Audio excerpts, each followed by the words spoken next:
kita melihat semuanya dari lensa bahwa Tuhan adalah Bapa yang baik. Gua tidak yakin gua akan menyembah seorang Tuhan yang rela membiarkan seorang yang sangat baik dan mulia seperti Habib Jafar yang hidupnya baik banget bakal masuk neraka hanya karena dia tidak bilang gua percaya sama Yesus Kristus. Oke. Gua nggak percaya bahwa Tuhan itu tidak adil atau setega itu. Karena kita melihat Tuhan sebagai Bapa yang baik. Nggak mungkin orang kalau hidupnya udah baik, hanya karena dia tidak berdoa lipat tangan, hanya karena berdoanya itu sujud di lantai, hanya karena bajunya berbeda, hanya karena dia bacanya asyhadu bukan dibaptis, hanya karena hal-hal itu. Tapi sisanya hidupnya baik semua. Gua nggak bisa melihat bahwa itu orang jadi pendeta tapi tidak mengerti apa-apa itu. Itu bikin malu kekristenan sebenarnya. Ya, terlalu banyak orang yang rajin khotbah tidak belajar itu yang jadi model seperti itu. Assalamualaikum warahmatullahi wabarakatuh. Berjumpa lagi dengan Jadi HMC ya, channel yang mengedukasi dan menghibur. Denom baru sudah muncul dan sedang sangat naik daun di dunia dan juga Indonesia ya. Jadi ada satu denom yang bernama Kristen Progresif. Ini satu denom yang baru muncul di tahun 2020-an, artinya baru kurang lebih 3 tahun ya. Usia denom ini baru 3 tahun. Tetapi pemikiran-pemikiran seperti ini sudah jauh hari dimiliki oleh banyak orang-orang Kristen. Dan saya ya, dulu pernah diskusi dengan beberapa orang, di mana orang-orang tersebut mengatakan bahwa dia sekarang berhenti bergereja karena dia merasa pemikiran dia tidak sama dengan gereja. Terus saya tanya, apa pemikiran Anda? Pemikirannya adalah bahwa Bible ini nampaknya nggak 100% benar. Bible ini bisa jadi karangan orang. Bahkan ya, pendebat-pendebat sebelah ini yang saya jumpai, yang saya ajak diskusi itu mengatakan, saya ragu dengan tulisan dari Musa tentang penciptaan. Karena kita tahu ya, salah satu kitab yang cukup kontradiksi, yang cukup tidak bisa masuk di akal kita, bahkan bertentangan dengan sains, itu adalah kitab Kejadian. Dari mulai Kejadian saja sudah banyak hal yang bertentangan. Contohnya dikatakan bulan juga bersinar. Ya, belum lagi ular makan tanah, ya, debu tanah gitu. Banyak hal lah. Ya. Dan teman Kristen ini mengatakan dia sudah bertahun-tahun. Ya. Sudah mau 10 tahun dia bilang, dia tidak datang ke gereja lagi, karena dia merasa bahwa Bible ini salah. Bible ini salah, dan begitu dia tanyakan kepada pendeta, dia dikatakan sesat. Dia dikatakan sudah mulai disisipi oleh setan. Pemikirannya itu ada setannya. Dari situ dia merasa bahwa, wah ini nggak benar nih. Dia memutuskan tidak bergereja, tetapi di satu sisi dia tetap mengimani Yesus sebagai juru selamat dia gitu. Jadi gantung orangnya. Dia nggak bisa ke gereja karena nggak cocok. Dia nggak setuju dengan Bible karena dia merasa ini ada yang korup, ada yang curangi, ada yang nambah-nambah. Tetapi dia tetap mengimani Yesus. Jadi bingung dia. Waktu itu saya juga bingung, ini orang masuk kemana gitu. Mau dimasukkan ke Unitarian nggak bisa, dimasukkan ke Oneness nggak bisa. Karena 3 tahun yang lalu, ya 3,5 tahun yang lalu, saat saya diskusi, saya tuh tukang giring ya. Giring domba-domba ini masuk ke kandangnya yang benar. Jadi zaman dulu, orang belum mengenal Oneness, belum mengenal Unitarian, Triteos, dan sebagainya. Orang-orang cuman taunya Kristen ya Kristen, Protestan, Katolik, Ortodoks, kan begitu. Mereka tidak tahu bahwa di kekristenan sendiri itu banyak sekali corak-coraknya. Dan saya, lewat channel HMC ya, bagi teman-teman yang ikut dari HMC pertama mungkin udah tahu lah. Di situ saya undang Samuel Siaan, ya, saya undang Bang Benny, saya undang Frans Donald, ya, terus teman-teman yang lain untuk memberikan pengajaran Triteos, terus juga Unitarian, Oneness, dan sebagainya. Dari situlah mulai orang mengenal. Dan lawan-lawan diskusi kita saya arahkan, Wrangler, ya, terus juga ada beberapa yang lain-lain, yang ternyata pemikiran dia tuh Oneness. Maka saya suruh, oh kamu kontak aja ini. nampaknya pemikiran kamu itu tidak sesuai dengan gereja kamu sekarang. Dia bilang, oh iya, memang tidak sesuai. Saya disesatkan. Saya dikatakan oleh teman saya nggak benar. Oh, kamu memang pemikiranmu beda. Pemikiran kamu tuh oneness. Baru dia tanya, apa itu oneness? Saya jelasin. Setelah saya jelasin, kamu konteks saja. Saya kasih Samuel Sihaan. Kamu hubungi. Terus ada dulu Niken, Daniel Hanning, ya. Orang-orang pengajar oneness. Terus ada beberapa nama lagi, saya lupa ya. Sudah cukup lama. Begitu juga dengan Unitarian. Ada yang mau belajar Unitarian, saya arahkan. Jadi dulu saya menggiring domba-domba ini untuk menemukan kandang yang benar. Karena selama ini mereka salah kandang. Pemikirannya oneness, tapi kandangnya Trinitas. Yang nggak bertumbuh. Nggak bisa bertumbuh. Nah, disitulah saya dimaki-maki ya. Dimaki-maki oleh beberapa pendeta, termasuk mendiang mengapul segala, di mana dikatakan saya memberikan pengajaran sesat, dan pengajaran saya itu berbahaya. Padahal yang ngajari orang, ya, yang ngajarin orang, yang ngomong orang, tapi yang dimaki-maki saya. Ini kan kacau. Dan sekarang saya menemukan lagi ya, satu pengajaran yang saya lihat ini akan banyak nih peminatnya. Karena dari dulu banyak yang pemikirannya seperti itu, yang tadi saya cerita. Dan ternyata pemikiran seperti itu kandangnya adalah Kristen progresif. Ya, Kristen progresif yang sekarang ini lagi naik daun, lantaran disampaikan oleh pendeta Brian Siawarta di podcast-podcast. Termasuk podcastnya Deddy Corbuzier, ya, podcastnya, terus siapa tuh namanya, Chris apalah namanya ya, si Chris apa gitu, dan banyaklah podcast-podcast yang dia datangi, dan dia menyampaikan pemahaman dia tentang denom baru ini, yaitu Kristen progresif. Dan tentu saja, saya lihat Kristen progresif ini akan mendapat tempat yang besar, apalagi dia menggabungkan postmodern dengan liberal, pemahaman Kristen liberal. Wah, itu cepat pasti naiknya, karena kesannya itu lebih powerful. Dan kita bisa lihat pengajaran Brian ini sudah mulai nih, dimaki-maki oleh banyak pendeta, teman-teman. Sudah mulai banyak pendeta-pendeta mereaksi dan mengatakan Brian ini sesat. Ya, banyak. Termasuk pendeta Ezra Soru yang mengatakan Brian Siawarta itu pendeta yang sama sekali tidak mengerti Alkitab. Jadi dia pendeta, tapi dia nggak ngerti Alkitab. Padahal Brian Siawarta sekolah Bible, sekolah Alkitab dia 3 tahun. Tapi nggak ngerti, ini gimana gitu kan. Sebenarnya siapa yang nggak ngerti? Karena menurut Brian Siawarta, dia nggak bisa lagi jadi Kristen konservatif. Karena kalau kamu jadi Kristen konservatif, nggak bisa diterima akal.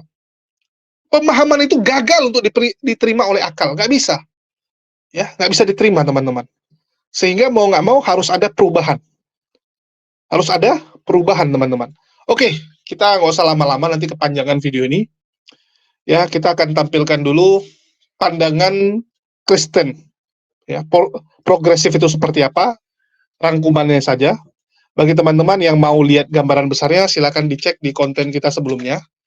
Karena kita sudah bahas sebelumnya, teman-teman. Jangan kita putar lagi lah, capek. Ya.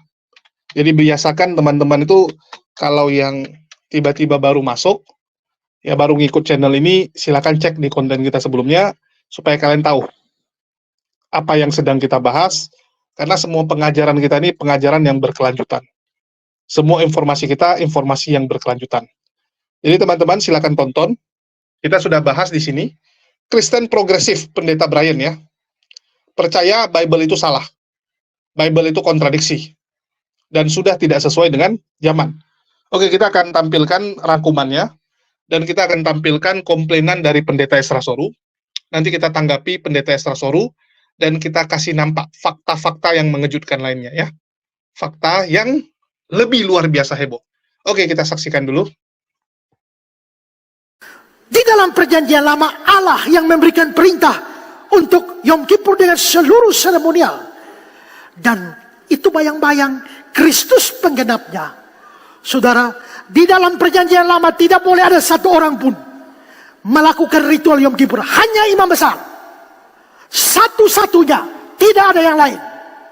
Imam besar satu-satunya yang bisa lakukan ritual Yom Kippur. Dan kalau itu adalah bayangan dari Yesus, Maka Yesus memang satu-satunya yang bisa menghapus, yang bisa menebus, yang bisa menyingkirkan dosa dari hidup seorang anak manusia. Tidak ada yang lain. Hanya Kristus satu-satunya yang bisa memperdamaikan manusia dengan Allah. Kolose 1 ayat 20. Dan oleh Dialah Dia memperdamaikan segala sesuatu dengan dirinya, baik yang ada di bumi maupun yang di sorga, sesudah Ia mengadakan pendamaian oleh darah salib Kristus. Tanpa darah Kristus, kita semua tidak bisa berdamai. Kita tetap musuh Tuhan Allah. Karena itu di luar Yesus orang tidak bisa mendapatkan penebusan. Di luar Yesus orang tidak bisa mendapatkan pengampunan dan penghapusan dosa. Di luar Kristus semua orang bermusuhan dengan Allah. 2 Korintus 5:18. Semua ini dari Allah yang dengan perantaraan Kristus telah mendamaikan kita dengan dirinya. Sebab Allah mendamaikan dunia dengan dirinya oleh Kristus. Tanpa Kristus, tanpa percaya kepada Kristus, tidak peduli orang baik macam apa, masuk neraka semuanya. Karena itu jangan percaya pendeta gila yang di YouTube itu, yang nama siapa tuh, Brian itu, yang mengatakan bahwa saya tidak bisa bayangkan bagaimana Tuhan saya bisa melemparkan orang baik seperti Bapak walaupun tidak percaya Yesus masuk neraka. Gue bilang, gue percaya Habib Jafar itu anak Tuhan Yesus. I know from the first time. Bro, bagaimana lo mendengar statement itu? Gua anak cucu Nabi Muhammad sih, lo salah bro. Gue suka deh. Karena maksudnya anak tuh apa? Karena kan Yesus tidak menikah. Oh iya, kalau kita di Kristen kita Lu ngagetin bro barusan lu. Oh iya. Ada apa ini? Iya, kita di Kristen kan kita melihat Tuhan Lu itu sebagai pinjem duit Bapa. apa sih? Gini-gini. Nah, udah dapat 50.000 dari iya. anak.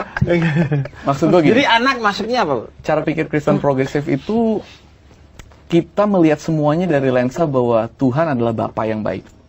Gua tidak yakin gua akan menyembah seorang Tuhan yang rela membiarkan seorang yang sangat baik dan mulia seperti Habib Jafar yang hidupnya baik banget bakal masuk neraka hanya karena dia tidak bilang gua percaya sama Yesus Kristus. Oke.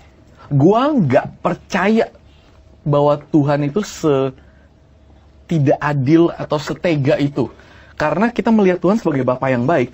Nggak mungkin orang kalau hidupnya udah baik, hanya karena dia tidak berdoa lipat tangan, hanya karena berdoanya itu sujud di lantai, hanya karena bajunya berbeda, hanya karena dia bacanya asyhadu bukan dibaptis, hanya karena hal-hal itu. Tapi sisanya hidupnya baik semua. Gua nggak bisa melihat bahwa Itu orang jadi pendeta tapi tidak mengerti apa-apa itu. Itu bikin malu kekristenan sebenarnya. Ya, terlalu banyak orang yang rajin khotbah tidak belajar itu yang jadi model seperti itu. Tanpa Kristus tak mungkin, semua musuh Allah. Tak usah omong agama lain. Di dalam kekristenan, di dalam gereja saja. Kalau saudara tidak terima Yesus Kristus, percaya Yesus, saudara tetap musuh Allah yang kebetulan hari Minggu datang gereja. Jadi Yesus adalah satu-satunya jalan pendamaian, jalan pengampunan, jalan penebusan. Roma 5 ayat 11. Bukan hanya itu saja, kita malah bermegah dalam Allah oleh Yesus Kristus Tuhan kita. Sebab oleh Dia kita menerima pendamaian itu. 1 Yohanes 2. Dia adalah pendamaian itu segala dosa kita. Bukan hanya dosa satu, dosa lalu, dosa sekarang, dosa akan datang, segala dosa kita seluruhnya sudah didamaikan. Jadi sebenarnya yang paling inti dari cara pikir kekristenan progresif ini adalah untuk mempertanyakan, selalu mempertanyakan kenapa kita percaya apa yang kita percaya. Nah jadi gue juga baru terakhir-terakhir ini sempat baca-baca kenapa. Lu pernah dengar kekristenan liberal nggak? Pernah. Oke.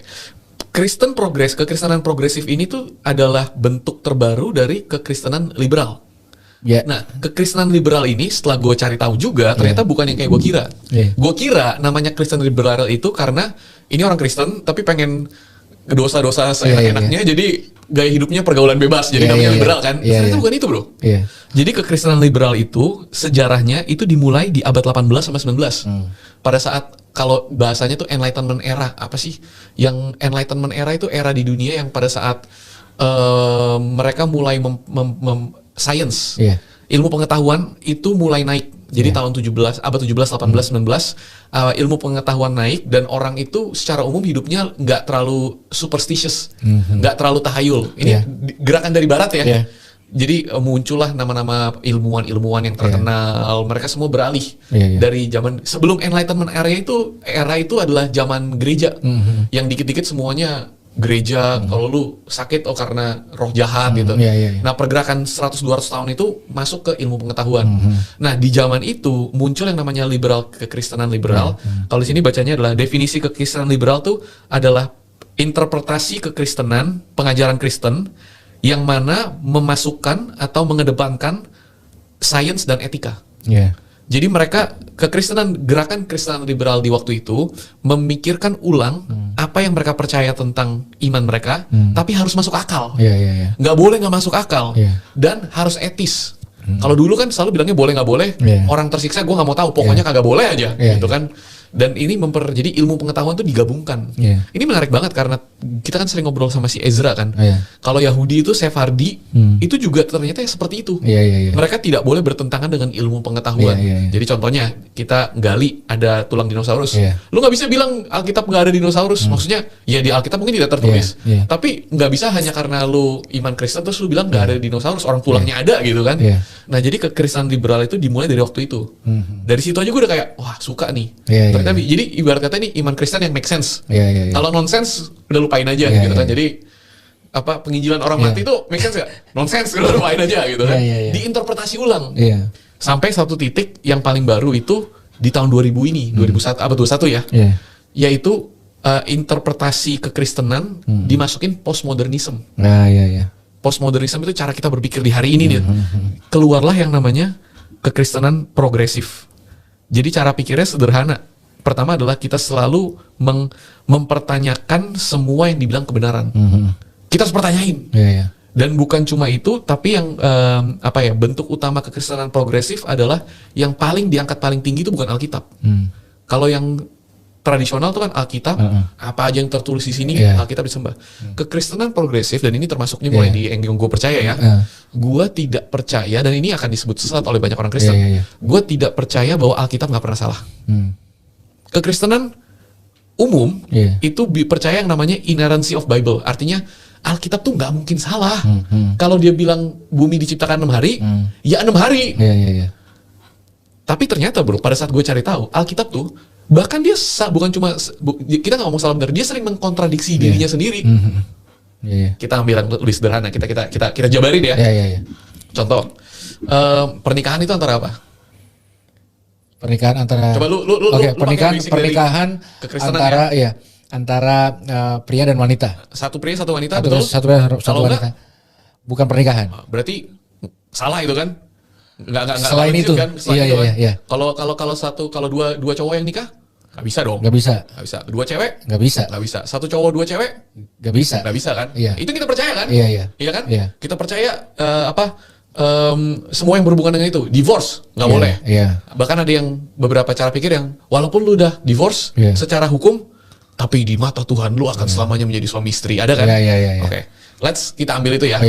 Tapi kita lupa bahwa di buku yang sama Tuhan memberikan Daud satu laki, istrinya ada 8. Di Alkitab yang sama Salomo 1, istrinya sama selir-selirnya 1000. Jadi yang mana yang benar? Kekristenan progresif meng-acknowledge itu mengerti dan melihat bahwa Alkitab pun sering bertabrakan, bahwa tidak semuanya itu menjadi satu patokan yang selalu dipakai Tuhan di setiap waktu.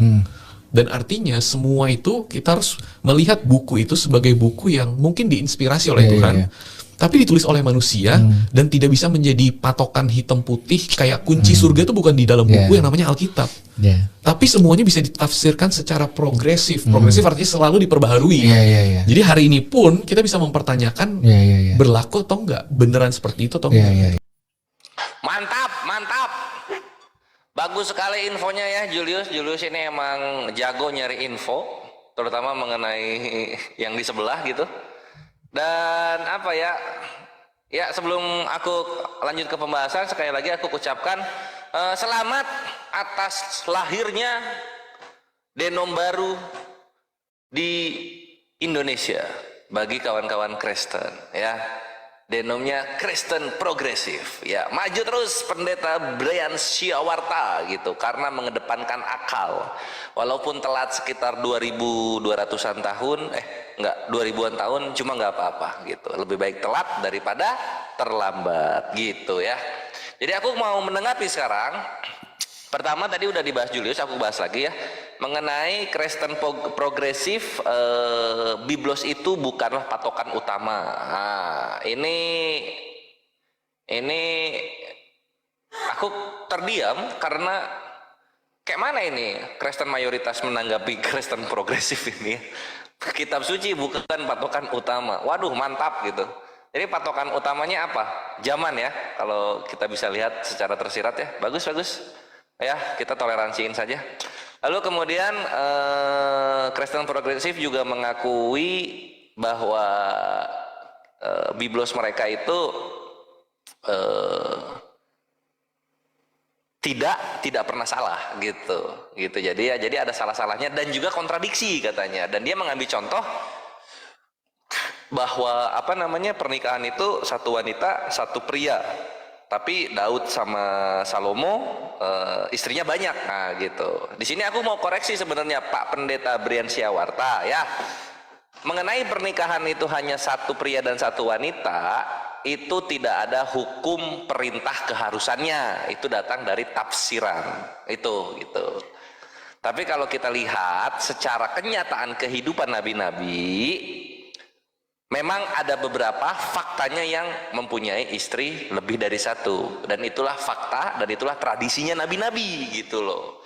Sehingga sebenarnya kalau mau mengambil kontradiksi dari dalil pernikahan itu kurang tepat gitu. Coba cari contoh yang lain gitu. Karena setelah kita baca mengenai perjanjian lama perjanjian baru, tidak ada sama sekali melarang pria mempunyai istri lebih dari satu gitu, dan tidak ada sama sekali contoh istri mempunyai lebih dari satu suami ya gitu. Jadi diambil aja yang kalau Islam itu zohirnya atau yang nyata-nyatanya gitu. Kalau ada yang begitu, ya itulah tradisi yang diajarkan nabi-nabi dan itu halal gitu kawanku. Nah lalu kemudian dia bilang juga harus mengikuti zaman gitu. Nah ini ya sebenarnya harus mengikuti zaman itu tanpa perlu ada denom baru Kristen progresif. Kristen itu sudah mengikuti zaman gitu loh. Misalnya sekarang zamannya sedang pelangi ya, beberapa Kristen pun melegalkan pelangi, menikah sesama gitu kan. Kita lihat di Eropa kan gitu ya.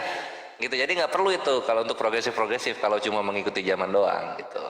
Tapi kalau misalnya mau ngikut, mencontoh, mengamati dan meniru Islam, harusnya bahasa yang digunakan itu adalah mengsupervisi zaman, karena itulah Islam gitu. Itu kalau mau nyontoh ke sana. Islam itu ini supaya menjadi bahan ini ya, bahan ya mungkin interpretasi ulang gitu loh, dalam apa yang diinginkan Kristen progresif. Iya, teman-teman sudah saksikan ya, mengejutkan teman-teman. Ezra Soru tiba-tiba di mimbar gereja, di khotbahnya, di depan jemaat-jemaatnya, ini membahas pengajaran Kristen progresif. Dan saya melihat banyak sekali pendeta-pendeta di luar sana tuh yang menaruh perhatian lebih kepada denom satu ini, karena dianggap denom satu ini bisa menjadi pengacau. Denom satu ini bisa merusak kekristenan dari dalam. Banyak pendeta ngomong gitu. Ini kalau dibiarkan, Kristen akan hancur dari dalam. Mereka bilang seperti itu ya. Bahkan Bu Rita Wayu, ya, ini saya tampilkan, Bu Rita Wayu, pemilik dari Sarapan Pagi Biblika, ya. Sarapan Pagi Biblika, siapa yang nggak tahu Bu Rita Wayu silakan search sendiri. Ya, jangan semua disuapin. Jadi Bu Rita Wayu ini seorang pengajar kekristenan yang sudah diakui lah. Sudah sangat diakui. Setara dengan Bambang Nursena, bahkan mungkin di atas, ya. Rita Wayu lebih diakui soalnya. Di sini ditulis oleh Bu Rita Wayu, apa itu Kristen progresif? Adalah suatu gerakan mengatasnamakan kekristenan yang menyebut dirinya Kristen progresif. Maksudnya, progresif tentu modern, tidak konservatif, tidak kuno, tidak kolot, dan tidak kaku, alias keren gitulah. Di atas kertas, gerakan ini ingin kekristenan menjadi agama yang relevan dengan perkembangan zaman, yang dapat diterima secara luas dan yang dapat menjawab banyak pertanyaan masa kini. Modus mereka adalah merombak pengajaran tradisional gereja, ya. Jadi dirombak pengajaran tradisional gereja. Mengesankan kekristenan sejati, tidak diwakili oleh mayoritas organisasi dan doktrin gereja. Ya, ini kenapa? Karena selama ini banyak teman-teman Kristen itu selalu mengatasnamakan Trinitas yang benar, karena Trinitas yang paling rame. Ya, paling rame, paling banyak penganutnya. Jadi mereka merasa mereka benar karena mereka mayoritas. Sedangkan Kristen progresif karena dia dari nol, dari bawah, ya dia katakan bahwa mayoritas itu bukan standar kebenaran. Doktrin gereja bukan standar kebenaran. Jadi mereka merangkul sebanyak mungkin tokoh, aliran agama, kepercayaan, dan kelompok yang sedang menonjol. Menggunakan terminologi yang dipandang tidak ofensif, serta sedapat mungkin menghindari apapun yang dapat mengakibatkan konflik dengan pihak non-Kristen. Menurut saya, gerakan gnostik universalis yang mengaku mendapat pencerahan rahasia yang tidak pernah diperoleh gereja turun-menurun, namun demikian pada esensinya mereka mengejar political correctness. Ya, political correctness ini main aman. Bahasa simpelnya main aman.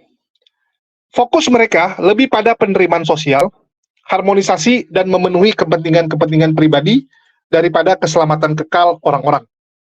Mereka ingin membicarakan hal-hal yang senang didengar oleh orang banyak, yang sedang populer pada masa itu, dan yang akan mendongkrak nama.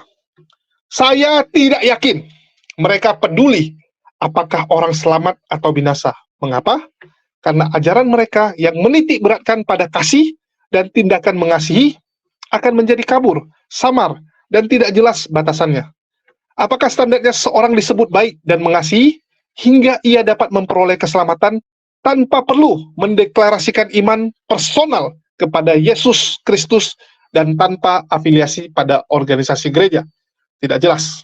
Yang penting kamu baik dan hidup penuh kasih, ukurannya tidak jelas. Lagi pula, ada kesalahan fatal yang fundamental pada pengajaran mereka. Manusia tidak bisa masuk kerajaan sorga bukan karena ukuran kebaikan atau tindakan deklarasi tertentu, melainkan karena manusia berbuat dosa. Orang bisa masuk kerajaan surga karena ia tidak berdosa. Itulah fundamental kekristenan. Sesudah dosa ditebus, saat itulah manusia bisa masuk kerajaan surga dan memiliki hubungan dengan Allah. Atas hubungan dengan Allah, itulah lahir perbuatan-perbuatan. Gerakan Kristen progresif tidak lebih merupakan bentuk ajaran keselamatan oleh perbuatan. Ya, ini teman-teman harus titik beratkan. Inti pengajaran Kristen progresif, ya, keselamatan itu diperoleh dari perbuatan, bukan iman kepada Yesus. Ya, bukan iman dan percaya atau modal imani saja, enggak, tapi harus ada perbuatan. Tidak jelas pun apa saja ukuran perbuatan-perbuatannya. Fokus gerakan ini bukan pada keselamatan, melainkan penerimaan sosial. Bila fundamentalnya sudah berbeda, bukankah lebih baik menanggalkan nama Kristen, menyusun kitab suci sendiri, dan mendirikan agama baru? Ini keras, teman-teman. Ya, statement yang halus, tapi menosok. Menohok sekali nih. Bu Rita Wayu jarang-jarang, teman-teman. Jarang-jarang ngepost sesuatu tuh yang kasar, keras gini. Ya, jarang. Biasanya dia kan selalu menempatkan dirinya sebagai orang yang diplomatis, orang yang bijaksana. Tiba-tiba kalau kita lihat statementnya ini keras. Ini tamparan yang keras. kepada Kristen progresif. Dikatakan kenapa enggak tanggalkan nama Kristen, jangan pakai nama Kristen, jangan pakai kitab suci orang Kristen, tapi susun sendiri kitab suci kalian. Dan juga agama kalian tuh agama baru, jangan disangkut pautkan dengan Kristen. Karena dasar iman kekristenan seperti yang dibilang Esra Soru, itu keselamatan itu berasal dari penerimaan kalian yang mengimani bahwa Yesus mati di kayu salib menebus dosa kalian. Kalian masuk surga karena iman percaya kepada Yesus. Kalau kalian percaya bisa masuk surga tanpa Yesus, maka kalian bukan Kristen. Sesimpel itu. Kristen progresif percaya tanpa Yesus bisa masuk surga. Yang penting perbuatan baik. Jadi kalau saya bilang ini Kristen yang sebenarnya udah Islam, udah lebih mirip ke Islam. Mungkin karena selama ini mereka diskusi, sehingga akal mereka terbuka. Karena banyak orang-orang Kristen itu, setelah berdiskusi, akal mereka terbuka. Begitu akal mereka terbuka, mereka mencari nih, mana jawaban untuk pertanyaan Muslim. Contoh Oneness. Oneness itu kenapa? Karena mereka kan kesal juga gitu. Disebut Tuhan kalian berapa? 3. Siapa Tuhan kalian? Yesus. Loh, Bapak siapa? Bapak Tuhan juga gitu. Oh, artinya Tuhan kalian berapa? 1. Ya. Tuhannya berapa sebenarnya? 3 atau 1? 1, tapi 3 juga gitu. 3 dalam 1 kan? Ada yang jawab 3 dalam 1 jadi 3. Jadi putar-putar, bingung gitu kan? Selalu terpojok. Ujungnya apa? Udahlah, kita pilih 1 aja. Di antara 3 ini siapa? Udah Yesus aja lah. Karena dianggap Yesus yang menjumpai mereka. Yesus yang sering ya muncul di penglihatan, ketemu mereka dan sebagainya. Udah pilih Yesus jadi Tuhan. Bapak itu adalah gelar dia setelah dia kembali ke surga. Muncullah Oneness. Jadi Oneness kalau ketemu Muslim, Tuhan kau berapa? 1. Siapa? Yesus. Nah, jadi nggak bisa lagi bolak-balik gitu. Minimal mereka nggak bisa dibikin pening. Jadi itu ajaran-ajaran yang sebenarnya muncul setelah mereka mulai menggunakan akal. Ya sama dengan Kristen progresif. Nanti ditanya, apa hadiah, reward dari orang yang selama hidupnya berbuat baik, nggak pernah nyusahin orang, selalu membantu orang lain, tapi nggak percaya Yesus. Nah, mereka bingung kan, apa rewardnya ya? Apa hadiahnya? Masa hadiahnya masuk neraka? Oh, nggak masuk akal nih agama. Nggak masuk akal. Jadi mereka mulai berpikir, oh nampaknya hadiahnya surga juga lah. Hadiahnya surga juga gitu. Mereka lihat, oh Islam jawabannya gitu. Udah ikut jawaban Islam. Beda coy, jawaban Islam, ya kamu masuk surga, tapi harus ada tiket dasarnya dulu.